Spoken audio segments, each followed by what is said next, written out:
Alors, nous sommes ici pour interviewer les 3 puéricultrices qui sont dans le collège, donc qui sont Chloé, Sophie, Marion. et qui vont donc nous expliquer pourquoi elles sont là. Donc, pourquoi est-ce que vous êtes là, les filles? Alors, nous sommes ici pour l'occasion de la Semaine de la Santé et nous intervenons avec nos collègues de promotion sur différents thèmes qui sont la contraception, le sommeil, le tabac et pour nous, la relation à l'autre auprès de différentes classes. Donc nous, on intervient auprès des 5e.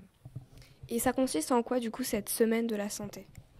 alors pendant la semaine de la santé, on intervient pendant 1 heure et on fait souvent des jeux pour donner des informations sur des thèmes. Par exemple, le sommeil, l'infirmière ou les professeurs ont remarqué que les élèves dormaient, enfin étaient plus fatigués ou dormaient pendant les classes. Et donc, nous sommes ici pour apporter des informations auprès d'eux. Et voilà. Donc, si j'ai bien compris, les thèmes, vous les choisissez en fonction de ce que les professeurs remarquent ou pas forcément? C'est des thèmes qui nous ont été exposés pour répondre aux besoins et en fonction des âges de chaque classe aussi. On ne va pas forcément parler de la contraception à des 6e ou qui ne sont pas encore forcément concernés par ce thème-là. Donc, c'est aussi en fonction des niveaux que vous faites ça, du coup. Oui, tout à fait.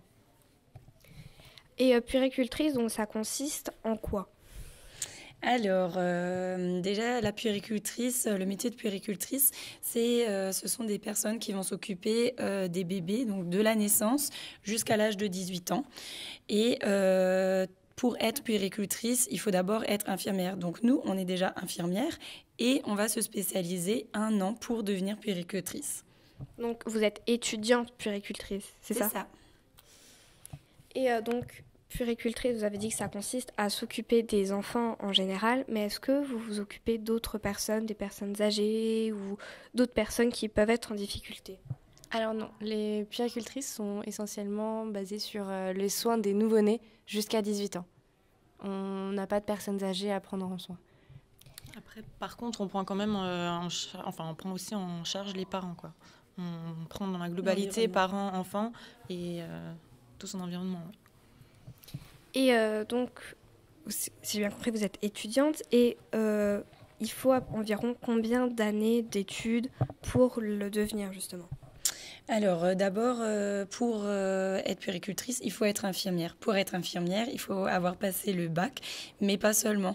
Il existe aussi des personnes qui ont fait la formation, par exemple, d'aide-soignante ou auxiliaire de puéricultrice qui peut après embrayer sur les études d'infirmière. Et ensuite, infirmière, c'est 3 ans. Et après ces 3 ans, il y a un autre concours pour être en formation de puéricultrice et la formation de puéricultrice est de 1 an. Mais c'est en cours de changement, ils sont en train de voir pour peut-être le passer à 2 ans. Et donc, vous êtes étudiante et vous avez fait déjà combien d'années et est-ce que vous êtes proche en quelque sorte de devenir des puéricultrices officielles?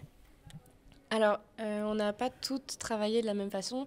Moi, j'ai eu un cursus de continuum d'études. J'ai d'abord fait le bac, ensuite la formation d'infirmière et dans la foulée, la formation de puéricultrice. Tandis que mes 2 collègues ici ont travaillé, Marion 1 an avant la formation et Sophie 2 ans avant la formation.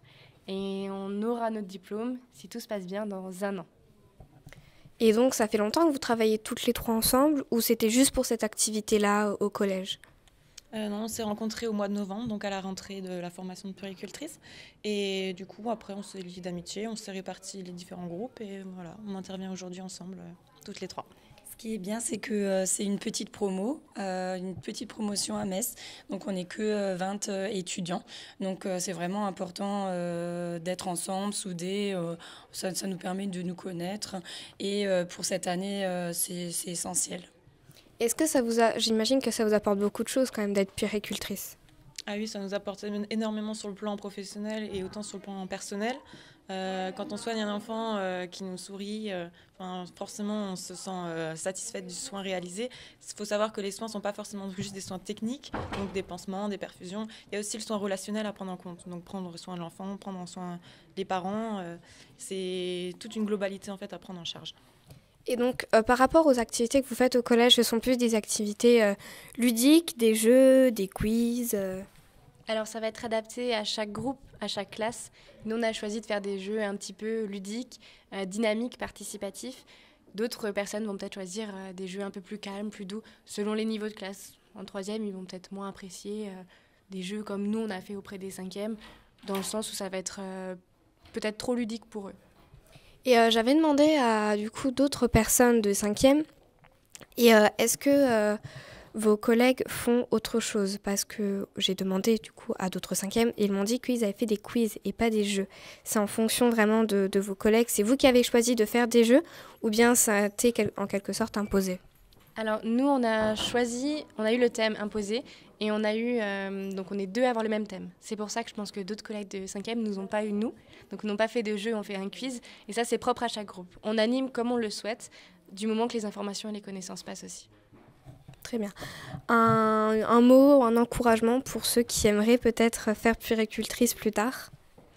Alors, je dirais que vouloir être puéricultrice, c'est vraiment une vocation. Ça peut nous apporter énormément, que ce soit l'épanouissement personnel. Et pour ma part, c'est vraiment le contact avec les enfants, ce que je peux leur apporter, mais également ce que eux ils peuvent m'apporter. Parce que ça, dans les services, il faut savoir qu'une puéricultrice peut travailler et en milieu hospitalier, mais également en milieu extra-hospitalier. Donc c'est vraiment diversifié et le contact avec les enfants peut être différent d'un endroit à l'autre. Et vous dites les milieux extra-hospitaliers, c'est les crèches, les choses comme ça? Il y a la PMI, donc protection maternelle infantile, et il y a la crèche. Et vous êtes plus spécialisé là, enfin, vous aimeriez être spécialisé dans quel domaine? Enfin, vous aimeriez travailler dans quoi? Là, je pense il y en a qui sont déjà très centrés sur ce qu'ils veulent comme spécificité. Après, je pense qu'il y en a beaucoup aussi qui vont profiter des stages parce qu'on va découvrir un peu tous les services, tous les domaines. Et je pense que c'est à ces termes de stage-là qu'on va pouvoir vraiment choisir ce qui nous plaît et ce qui va nous épanouir au mieux, quoi. Très bien, je vous remercie pour votre intervention. Et on retourne au plateau.